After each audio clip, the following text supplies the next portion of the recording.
Good morning to everyone, our 90 plus and counting participants. We're so happy to see you this morning as we close out the 2019-20 school year and prepare for 2020-21.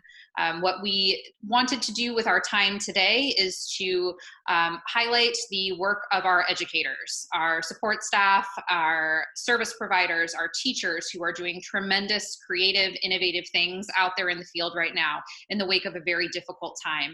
And so today is about you and celebrating the work that you're doing. We will have a variety of different presenters who will each take a few minutes to show you some of the things about which they're proud that they've been doing with their kiddos. And then we will have some time for Q&A at the end. We do have quite a few presenters to smoosh down into an hour. And so there will be probably pretty limited time for questions. We do encourage you to write questions into the chat, and myself and a couple of my colleagues will be answering as many of those as we can as we go through the presentations. We would ask you, if you are not presenting, to please make sure that microphone stays muted just so that everybody can focus on the presenter. And I will just do one quick shout out before I turn it over to my team to introduce themselves, and then we'll dive right into today's session. I wanted to give a very special shout out to two groups of people, like we typically do in person at our last PD of the year, and unfortunately cannot do this year. I wanted to say a very big thank you to all of our retirees who will be exiting OUSD and moving on from their careers with us at the end of this year. Your contributions are tremendously appreciated, and you very much deserve a relaxing and fun retirement in the years to come. And another big thank you for our first year teachers and first year support staff and service providers. Those of you who are finishing your first year with us here in OUSD during what is perhaps the most interesting of interesting years that we have in an already very interesting school district. Thank you so much for your work, your learning, and for hanging with us during this difficult time. We are very, very thankful for you and happy to have you here today. So with that, I will turn that over to our special education leadership team who are present today, just to briefly introduce themselves, and then we will get started with the show. Thank you.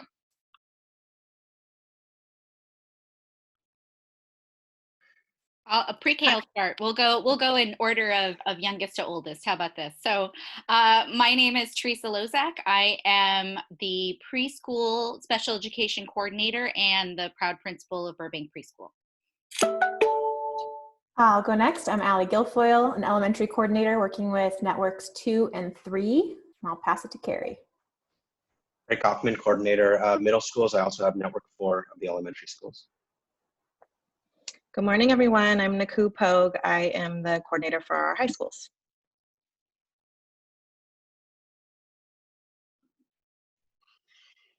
Good morning, I'm Ann Zarnowicki. I'm the Related Services Coordinator and also non-public school coordinator.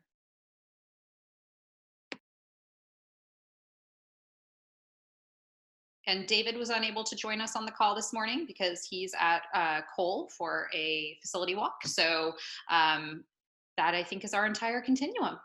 Take it away, Teresa.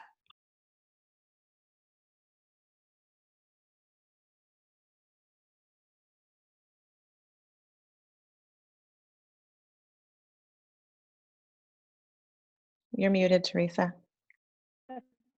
That's okay. I'm actually going to introduce preschool. My name is Courtney Wolverton, and I'm one of the teachers at Burbank. And we're going to talk just a little bit about some of the strategies that we've been using for distance learning with our youngest kids. Next slide, Teresa. I'm just going to start talking anyway. So teachers in preschool have been primarily using family coaching sessions, which are weekly, as well as sending lesson plans to every family weekly. And then we're also providing additional resources, and we'll kind of showcase some of those strategies in a minute. And then most of our students also receive speech therapy, and speech therapists are using some different service delivery methods. So some are doing parent coaching either with the teachers or separately, and some are doing direct teletherapy. And we'll showcase some of those strategies as well. Next slide. I'm going to talk to you guys a little bit about the family coaching part. In preschool, we're very family centered, so we're really starting from where the parents are coming from, talking to them about what's been going well, what's been hard at home, and then really working with them to develop a goal that's motivating for them to work on with their child in the home setting. And our role really is just helping them develop a strategy to use that's realistic for home, and then figuring out how we can support them in using that strategy. Next slide. Another thing that we're doing from all the teachers is sending out lesson plans every week. And one of the really important things we need to do is make sure that those lesson plans are accessible and usable for our families. So some strategies that we can use for that are just using really clear, consistent formatting in the lessons, making sure that they're translated into whatever languages our families are speaking. For families that may not read well or may not know how to read at all, we're embedding some audio in there so that they can still access the lesson. Next slide. We're also using visuals in the lesson, so photographs, little icons, things like that, embedding videos of the activities, and then just making sure that the activities are accessible, so they're at the right level for our students at home, that they're using materials that families might actually have. And then next, we'll show some different strategies that other teachers are using. This is a video for how to use a first then visual icon to transition a child off the tablet onto a different activity. What I made is a series of first then visuals for some common activities that kids tend to enjoy. I'm going to use this one I made today. It says first iPad, then art or books. So the idea here is that you present a child with two options that they like, such as art and books. You let them choose before you start playing iPad. You can say, do you want art or do you want books? You can say, I want books. And so you say, okay, first iPad, then books. Presenting children with two options of what to do next is what we call a forced choice. So they can still choose the activity, even if it's not their favorite thing, and still feel like they have some control over the situation and the activity that's coming. When transitioning from a preferred activity, such as the iPad, to a less preferred activity, having as many visual cues as possible to prepare the children for what comes next will help them be most successful in making the transition without any sort of disruptions or tantrums.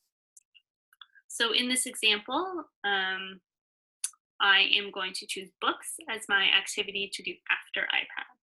So you would present your child with a visual and say first iPad, then art or books.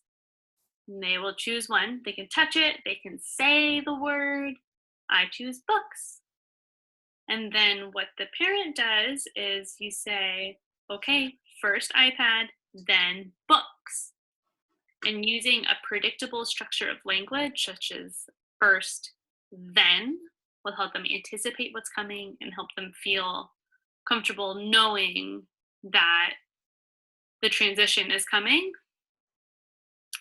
After that, you get your timer set up for however long you want it to be. You let them press start. You can say ready, set, and build in an expectant pause there for them to say go. And they can watch the timer. There are 5 minutes left, and then 3 minutes left, and then 1 minute left. You can give your child warning saying, oh, you have 5 more minutes, and show them the timer so they can see the time counting down. When the timer beeps, make sure that your phone is loud enough and they can hear it.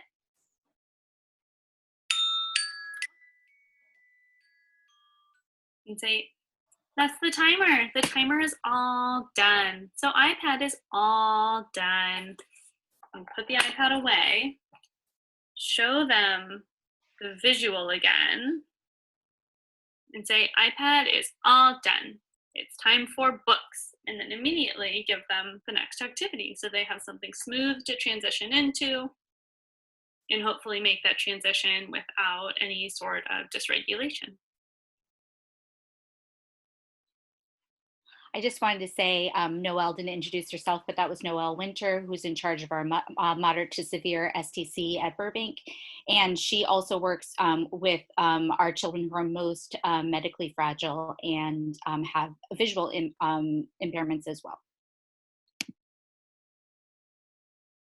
Okay, and this is Joanna. Joanna is one of our SLPs at Burbank, and she's going to talk about the caregiver tutorials and the AAC videos that we've been working on developing at Burbank. Hi everyone, my name is Joanna Kalis, and I'm a speech therapist at Burbank Preschool. I'm going to show you a couple of the types of videos that I've been making for my students. The first format are tutorials that are aimed at the caregivers, and another are aimed at the students. And I utilize iMovie to create AAC videos. This is one tutorial that I made for how to use a visual schedule, so I'll just play a couple seconds of it. But I also added Spanish subtitles. Hi everyone, today I'm going to show you how to use a visual schedule. I have one that looks like this. You can also draw a visual schedule if you have a whiteboard, marker. And you can also use a piece of paper and pen. And in this one, I also added the Spanish subtitles. And I used some of the features on Zoom to show that you would be pointing at the words. I sort of circled them, so you'll see how I did that. The model, so you're always upping the ante. You can say, I want, while pointing. So you would say, I want, and then you model for them. I tried to choose the topics that seem to come up a lot in my weekly phone calls with the families, so that they're relevant to some of the difficulties that they're running into at home. So the other type of video I wanted to show you are really fun. I've made a few that are more interactive, that they're designed for the child. The child could watch it on their own. This is a video I made using my own pets, and we targeted action verbs and prepositions. So I try to use things that are engaging, but you also have to kind of use what's available to you in your home. So I'll show you a minute of this. Let's talk about some of the silly things they do. The gray dog sits in the box. The brown dog jumps out of the box. So those were pretty fun to make, and they're really easy to. I don't have an Apple computer, but I do have an iPhone. So I've just learned to use iMovie on my phone, and that's how I've created all of those videos with the AAC incorporated when you're in edit mode. This little plus sign, you can pretty much add anything. So you would hit plus, and then you can add anything in your library, and you can also do the voiceover here. So hopefully you found that helpful and learned something new. And thanks for listening. All right, so Mersha, are you here today? I am, but I share my screen in that video, so I think it makes most sense to just click on it, because I'm not sure if I can share my screen or if it would be practical to go back and forth sharing our screen. I'll go ahead, but Mersha's here if anybody has any questions.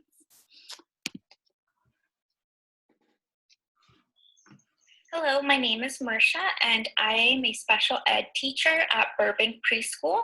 I currently teach a moderate severe classroom. I'm going to be sharing a little bit about EPIC and also Teach Town. So I'm going to share my screen so that you can take a look at EPIC. This is a digital library for students who are developmentally 12 and under. My favorite part about this is that you can individualize reading lists. You can also keep track of student activity. So you would add each of your students. I added them using their parents' email address you can also keep track of what they're reading and also what they're watching. So these are some of the books that I'm adding. You can add books in English, Spanish, Cantonese, and Arabic. Those are the ones that I've seen, but I wouldn't be surprised if you can find books in other languages. You can also add audiobooks. So right here, if I wanted to find a book about ocean, I could assign it. I've already assigned that one. Let's take a look. The Atlantic Ocean. Let's select all and assign to everybody on my reading list. You can also add audiobooks and videos. So that's really exciting. Now I'm going to share a little bit about TeachTown, which is an ABA-based company. They offer videos and games for students in different developmental ages, and they're mostly ABA, but they also have an emphasis on socio-emotional skills. So you can individualize each program. All my students are right now in the basics, but some of the skills go up to transitioning to adulthood. My favorite part about this is that you can keep track of progress. You can keep track of average number of exercises that students are mastering, the average number of lessons that they're completing, and also keep track of different domain levels. You can align some of these videos and goals to IEP goals. So that's really exciting. Both of these are free right now as long as students continue to be at home engaging in distance learning. I hope more people use these because they're really useful and you can individualize them. You can add all your students to different EPIC reading lists, and you can also add speech and language pathologists to student accounts, and you can also add their ABA company if they're getting ABA at home. So I hope you try these out. Thanks, Marcia. I appreciate it. So we're running a little short on time. Miss Amy had made a slide on boom cards. And so I'm going to try to do my best to show just part of this. And so we can show our last presenter as well. So be a little patient, but we're going to give it a try.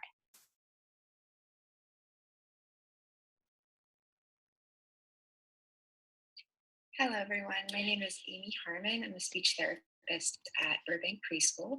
And I just wanted to show you a little bit about how I've been using boom cards in some of my direct therapy sessions with the kids at Burbank.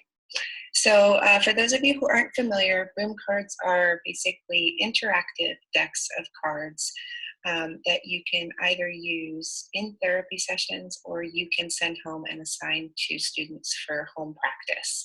For preschool students, I find that using them interactively is usually what works best.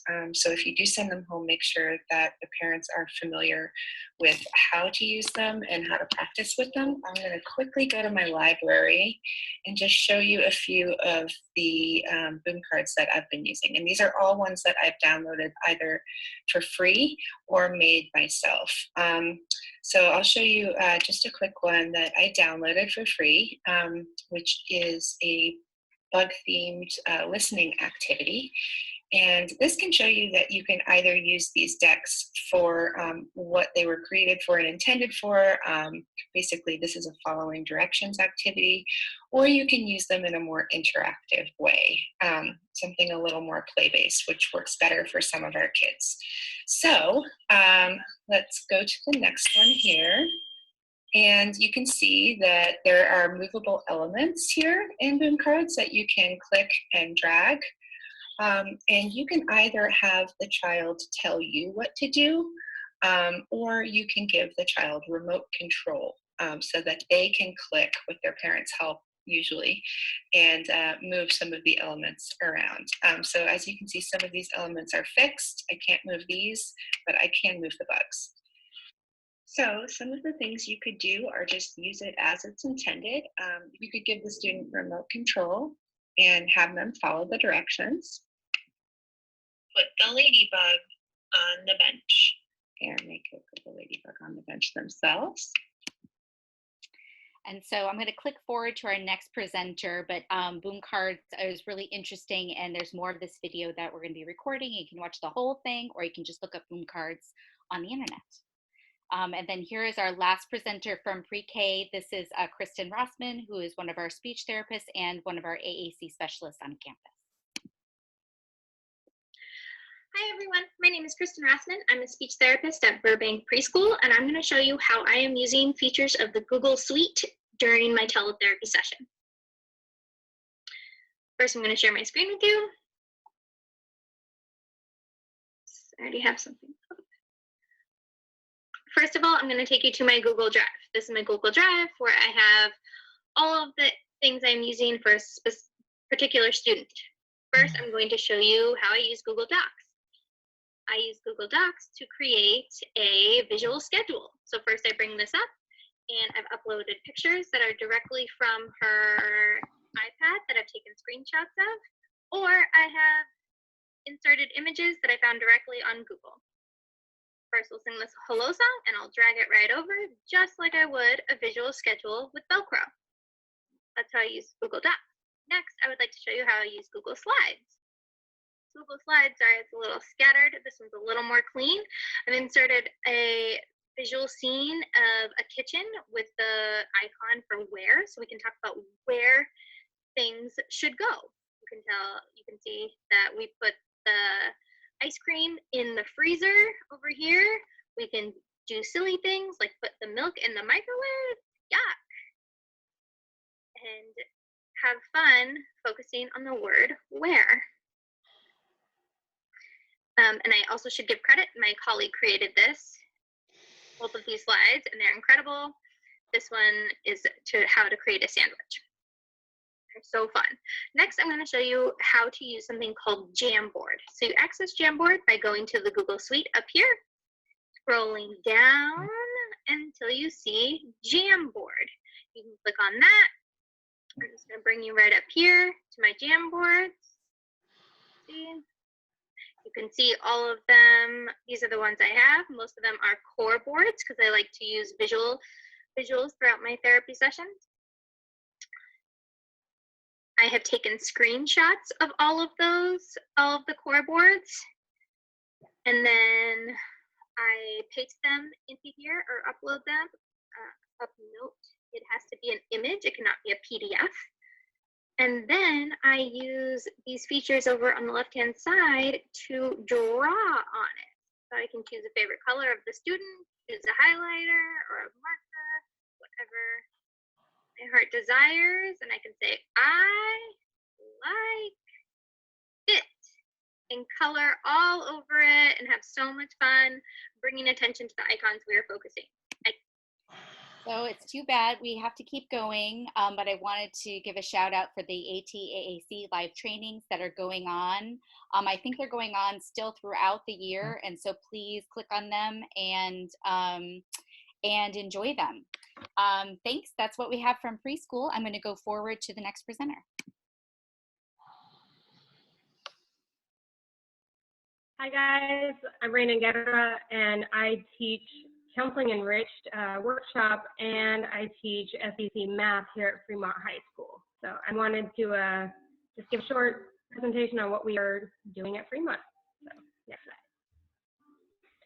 So right now I'm recognizing like we cannot talk about education right now without recognizing the fact that there is a pandemic going on and a massive digital divide when it comes to what our students have access to. So we are trying to be as understanding as possible, as supportive as possible, and getting our kids, access to check-ins with social workers, check-ins with myself, food resources, and other resources in the community. So thanks, Christian. But I wanted to recognize that first. Everything we are doing is in response to what we know is going on, and there is a massive digital divide out there that we gotta recognize before we can move on. So for CE, we are still doing our check-ins. We're doing weekly check-ins with the family as a whole, which is pretty dope. I've been able to contact parents and been able to communicate with them on a great level. We're focusing on physical and mental health. I post workouts that you could do at home that you find on YouTube. Some of the families want to FaceTime because they just feel really disconnected in this time. So we FaceTime, we Zoom. We also do wellness calls to see if you need anything. Like, are you like, can I help you with it, getting in touch with resources for rent, for food, for other things that you're searching for right now? Definitely very needed right now. So next slide. Right now in STC Math, we are using our current situation to really highlight how math can be seen in the real world.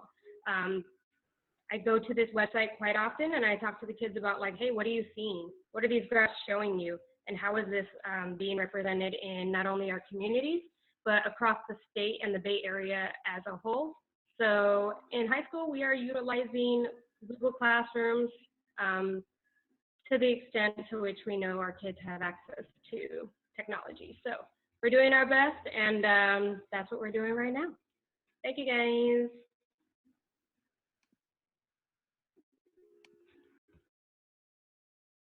Okay, next presenters. Hi, my name is Carmen Mandich. I teach a moderate severe special day class at Oakland High, and I'll be presenting the next few slides with my colleague Jiva John, who's the tackle teacher at Oakland High. So the first slide, just when the closure first happened, one of the first things that we did was try to come up with a weekly menu of options for families that mirrored what we did in class, to try to just provide options for keeping a routine. It covered all core subjects. So we have, so it's Monday through Friday, and there are a variety of work times on the left-hand side there. So covering communication activities, English language arts, math, health, social emotional, vocational, movement, PE, cooking, social studies, and science. So we really tried to cover every core content area. And so it's a Google Doc, and it also contains links to freely available resources, a lot of which students were already familiar with, and then subscription-based resources that we used in our classes regularly. So we went over, for families who were interested, we had phone conversations where we kind of took them through this document to show them how to use it. Next slide, please. Hi, I'm Jiva John. I teach with Carmen. In addition to the Google Doc, we also use Padlet, which is a really great visual bulletin board style presentation of similar activities that we have presented through the Google Doc. Actually, Teresa, if you could click on math or reading, I'm not sure if it would just expand the Padlet a little bit. Was that right? No, sorry.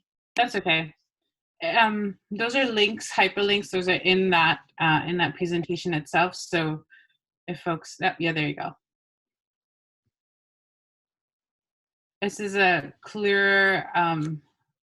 What we've liked about Padlet, it is a quick way for us to post things that are new, that are easy. It's a slightly easier format than Google Docs, and it's easier for families to just go back and reference the website if they save the site onto their computers.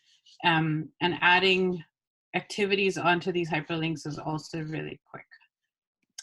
So Padlet, we've used a similar structure as in our Google Doc to cover each of the core areas, as math, reading, writing, communication. We've also added some fun activities like scavenger hunts, or how to use your phone to take photographs, and use and embed language into activities that can be fun as well as educational.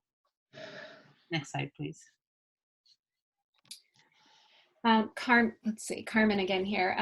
So the previous two slides showed you class-wide activities. We also wanted to try to create a planning tool that was more individualized, and so we have this template that we've been working on for students, and so it's basically an IEP matrix where you have the IEP goal that's hopefully written in family-friendly language on the left side, and then the next column shows you a brainstorm of possible activities to do at home, and then there's a space to think about what materials and language supports and technology would be needed to actually do that activity at home. Then we need to think about what kind of behavior support the student would need to engage in the task.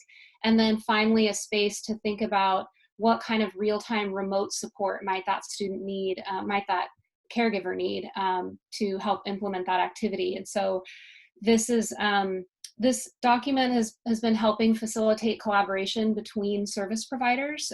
So for example, the SLP, the AT specialist, in some cases our VI teacher or orientation and mobility, and the parent can kind of brainstorm together to figure out what could be done at home that would address the student's IEP goals. Next slide. In addition to all of these, which is our last slide, that we also do Zoom meetings. Well, we do Zoom meetings on Tuesday, Wednesday, Thursday, and Friday. We have a mixture. Carmen's class has 2 half-hour sessions. My tackle class has 2 one-hour sessions a day. And we include all of our paraprofessionals as well as our one-to-one aides who support us in breakout rooms. And this is a breakdown of what our sessions look like. Our session has a short warm-up of a what question. We try to address a what, who, where, when question on each one question for every day. I'm sorry, Jiva, to interrupt. This is Nakul. This is a great presentation. We have about 30 more seconds. Oh, yes.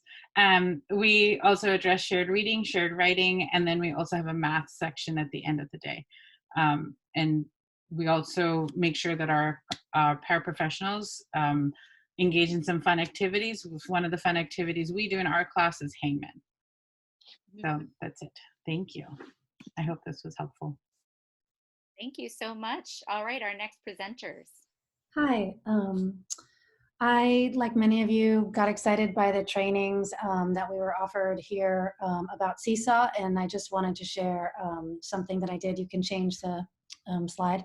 One of the things as special ed teachers, of course, we're always thinking about multiple ways of students' expression, and one of the reasons why I love Seesaw is that a student can respond with photo, video, drawing, notes, uploading and link, and we as teachers can do the same when we're designing an activity. You can go to the next slide.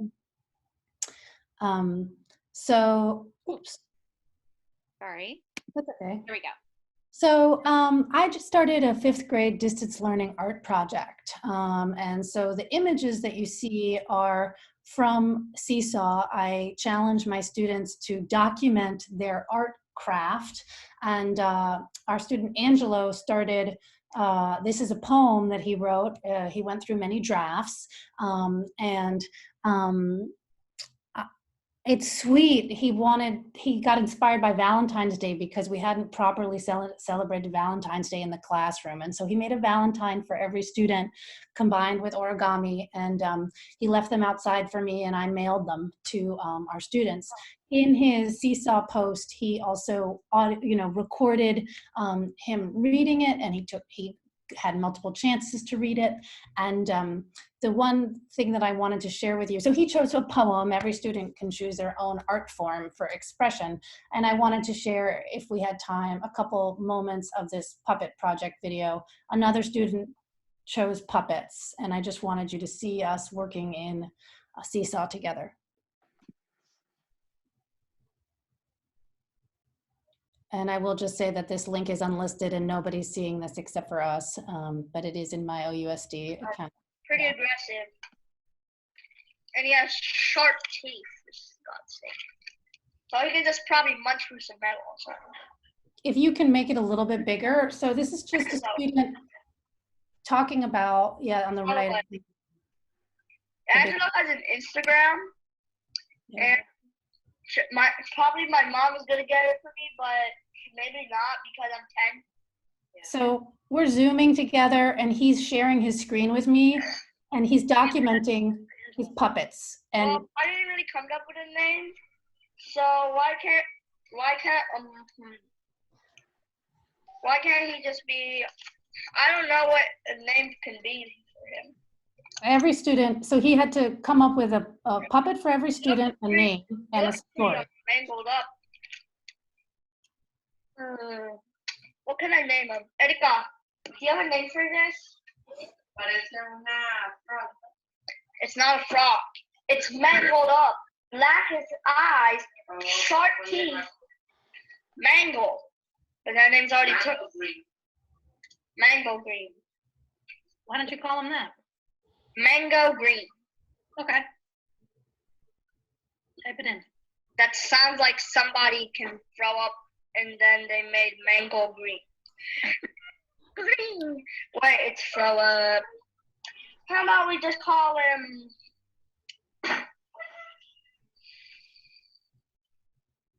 What if we just called him? Okay.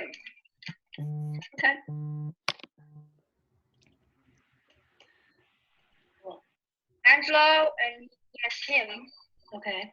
But because him killed lots of people, more than Darkbeard. Darkbeard killed five people. But can I ask you a question before we record the story for Angelo about him? Can I ask you if you could try to tell the story without killing anybody? So do I just say they went missing? Why don't you give it a try? Improvise here, but try not to use any killing or murdering. Okay. 1 more minute. Great. And you can just see how he can record himself immediately. Go ahead. Yeah. Start recording. It was a night that everybody was sleeping, but him woke up. But nobody knows when he woke up. Nobody knows his actual name, but we call him. Anyway, so he did that with every single puppet that he made. He had then uploaded images into Seesaw, and it's just been a wonderful tool for me to connect creatively and expressively with my students during distance learning. Thank you. Sorry, everybody. All right. Thank you so much. All right, Brett Hart. Yes, so this is Ann Zarnowicki, coordinator for related services, and I'm going to give a big shout out to all the related service providers. Have been doing amazing work, both with family consultation, jumping into gen ed and special ed teachers groups, and all the different amazing ideas that have popped up. And I have the pleasure to show a video from Laura Thornton at Bret Harte Middle School on some of the ways that she's reaching students. Go ahead to the next one and press play. Okay. Okay. There we go. Thank you. Hey there, this is Laura Thornton. I am a speech therapist who works at Bret Harte Middle School. This is my first year working with OUSD, and I've really enjoyed it so far. Wasn't expecting this major change to happen towards the end of the school year, but like everyone else, I've been working to adapt and figure out ways to still make speech therapy enjoyable for my students. I just wanted to share a couple of things that I've been doing using a lot of features on Zoom that have actually been ways to make, I think, the therapy more fun and engaging, even when we're so far apart. One of the most basic things that I've done is using, of course, the virtual background feature. And I use it to do fun things just to get the kids' attention. But you can really use it in a way that allows you to work on specific goals. This one I've used to just work on projecting our voice for students that may speak quieter. So we can pretend we're in a theater and project our voice to the back of the theater. Another way is just using those, a lot of my students rely on visual cueing or written scaffolds to be able to structure their language, their expression. This is a way to work on multisyllabic words. These are things that they've been familiar with from the classroom, where they have to point to each dot when they're producing a longer word. And so I found that throwing it up on my virtual background is a really great way to get their attention and help them to be engaged in the activity. This is just another example. For some of my language kids, when we're having a discussion, providing our opinions, I just throw up those written scaffolds that they are very familiar with from the speech therapy room, and now they can't get away from them. They're still here right behind me. Another thing I've really enjoyed is the website called Wheel Decide. You can create your own topics to use on this wheel. This is my quarantine questions. And as we spin the wheel, this has been a really great way to engage students in conversations.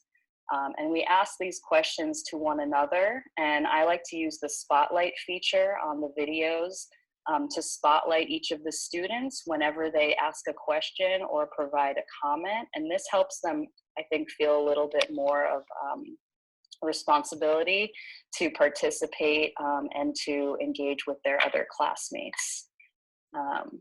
Another thing that I've enjoyed using, I've been using a lot of just my same, well, this is something else, but I'll show you that after. I've been using a lot of my same worksheets, but what's been really nice is use of the annotate feature. And again, you know, we can read through these texts, we can look at our questions, and the students can find the text evidence, and I can use different colors to help them identify what helps support their answers. You'd be surprised what these little features can do to just get a student more engaged. Even you know, putting these star stamps around seems to be a big hit. The last thing I'll show you is just another way I've used the whiteboard on Zoom. For a lot of our students, you know, everybody's feeling stressed, and sometimes they just want to engage with their peers. It's nice to be able to see their peers, and so we'll just play a game together. That's usually what we'll do to warm up. And so I created Teresa, I'm gonna, for the purposes of time, I'm gonna have you pause here. Worst artist, but this is my. And you guys can watch the rest of this video. It's a new turn on Hangman, less hanging and more shark bites. Great. Okay. Piermont Middle. Hello. Hi. Can you hear me? Yes. Hi, this is Santiago Bustamante, a teacher at the Tackle Tree program at Claremont Middle. Could you please go to the next slide? I know we don't have much time, so I'm just going to go through the tools that I'm using during these weeks of long distance learning. So next slide, please. Of course, everybody, I assume, is using Google Classroom. I use it to create and post assignments and materials. If you are not familiar with it, there is a very good training video from Teacher Central. Next slide. Okay, so my main source of teaching is Unique Learning System, which is the Oakland approved curriculum.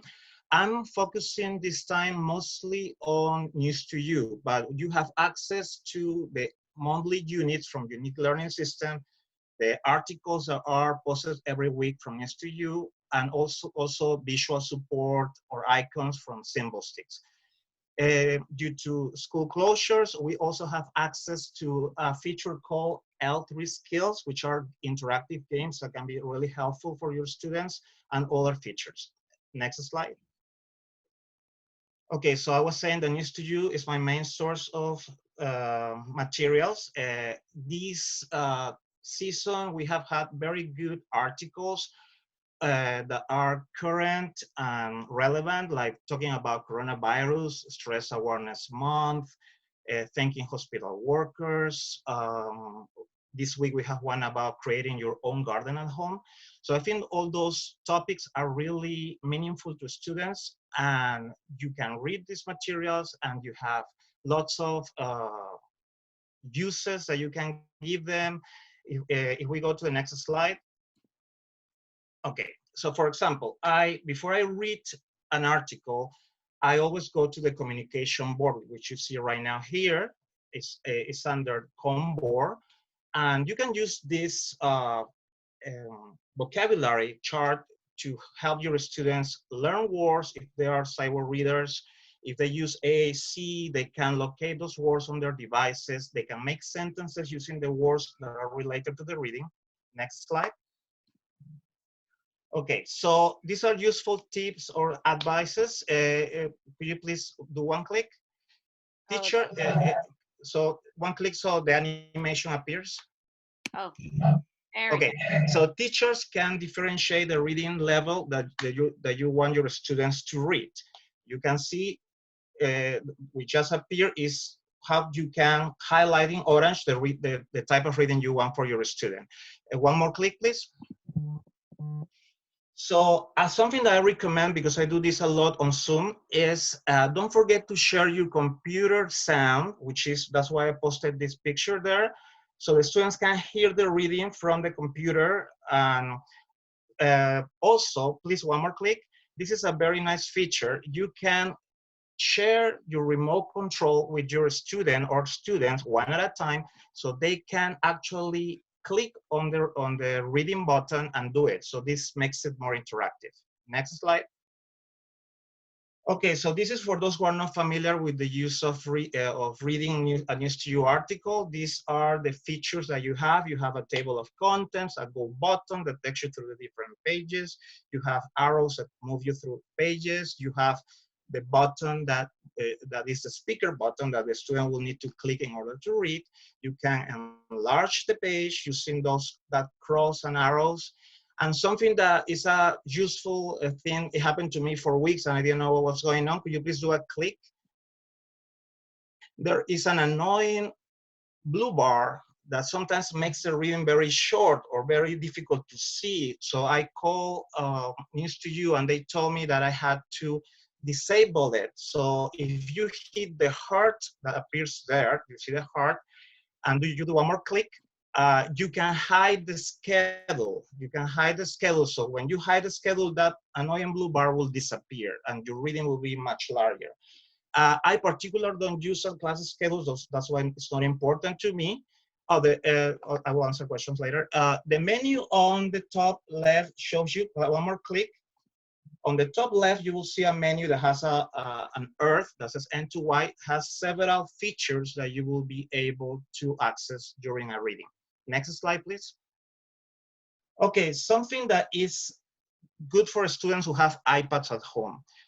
There is a way for their parents to download the News to You app to read at home. Okay, you can see they just need to get them, it's free. So that only works with iPads. I tried to do it on my iPhone and it didn't work. Please, one more click. When they open the app, they're going to find this message, and one more click, please. This message, which says that you have to activate the News to You account. Since the subscriber is the teacher, one more click, they will need to enter your credentials in order to activate the home iPad and be able to use the News to You on an app version at home. Next, please. Thank you. Okay, something that is very important when you're using the tablet at home, click please, one more click. Don't forget to use the administration option, okay, that you can see there, one more click, to make sure you differentiate the reading level. Maybe you change the appearance or the speech level for the student. Some students read faster, some students need a little bit slower reader. Click this. 1 more minute. you will see that you have all those features to change. More click, please. Don't forget to make sure you see all the library, download using the cloud, and click. The student is able to read by hitting the orange arrow at the bottom of the page. Next slide. I'm trying to rush here. Okay. Other New Studio activities you can do. Unfortunately, this is not available on the tablets or iPads, but is available on your teacher New Studio account. You can find activities for the students from ELA to math, science. For example, you can decide which activity you want your student to do. The only thing that you need to do is to go to this orange button next to the number page. You will see the page that you want to use, and then you can use the printing feature that appears when you hit the Earth sign, and you can save it as a PDF and post it on Google Classroom. Next slide. Okay, these are all activities that I use. Those have been paid by my school through the PTA, but you can, some of them have free trials, and you can explore them to see if they work for students. RAS Kits and Vocabulary A to C are very useful to assign students reading, to create lessons, vocabulary lessons with interactive games. And IXL is level, is math level per grade, which is also very interesting. Next slide. Okay, and to finish, Kahoot. Kahoot is a wonderful tool that you can use at the end of the week, like I do, to assess your students. What they learn this week. So I create games helped by my support staff, which they are wonderful. They're helping me to create these Kahoot games that I go through before I show it. So where you can create questions so to see if your students are learning something. Next. Okay, this is the end, and I'm just going to let you know I'm not using the unique learning system units, monthly units, because it's a lot of complex material, but you can do it if you want, and you also have access to live skills there. That's it. Well, thank you for listening. Thank you, everybody. Yeah, thank you everybody for taking the time to prepare a presentation to share with us what you've been doing. And thank you, of course, for the work that you're doing with all of our students on a daily basis. And we just wanted to acknowledge the fact that we know that so many more folks out there are doing amazing things as well. So Teresa, if you want to go to the next slide. We've developed a little Google form survey that some of you already actually have had access to and have been submitting your stuff. So thank you so much. We just want to invite folks to show us your stuff.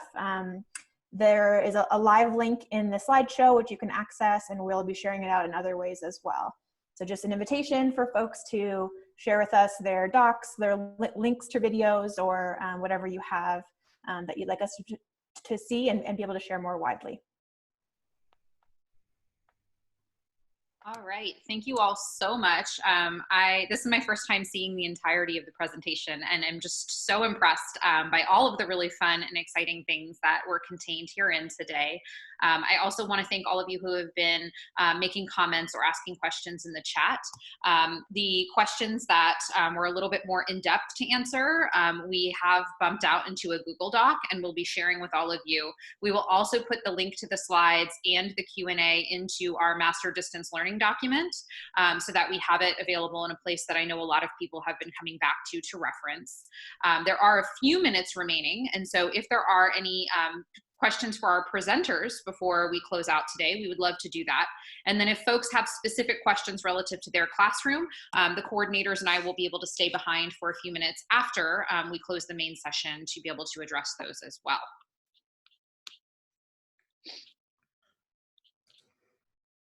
I just want to, before there are any questions, I just want to just mention I've really been blown away by the presentation today and seeing how our special education teachers have adapted to the moment and used distance learning tools to connect with students and help them with distance learning during the crisis. You know, I'm the coordinator of instructional technology, but I've learned a bunch today from you.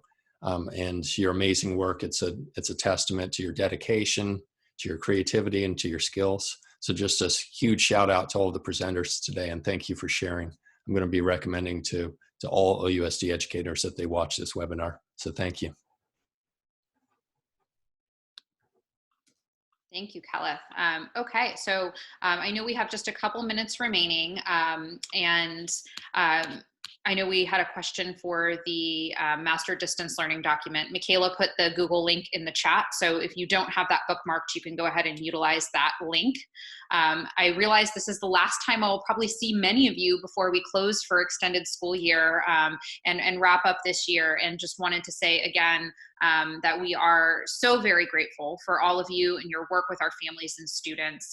This is a very difficult time, to say the least. And I know many of you are at home balancing being teachers and parents and, you know, keeping everything afloat within your home while bouncing back and forth to support your students on your caseloads. And I'm just incredibly thankful for all of the work that everyone has put into making this a really successful pivot during very, very difficult times. We will put out the websites, or the slides rather, we will put out the websites and specific resources that folks have referenced in the slides, some Q&A, and link those all into the document. I will also make sure that the links are available through my YouTube update at the end of the week tomorrow. Once again, thank you all for participating, and enjoy the last couple weeks of the school year.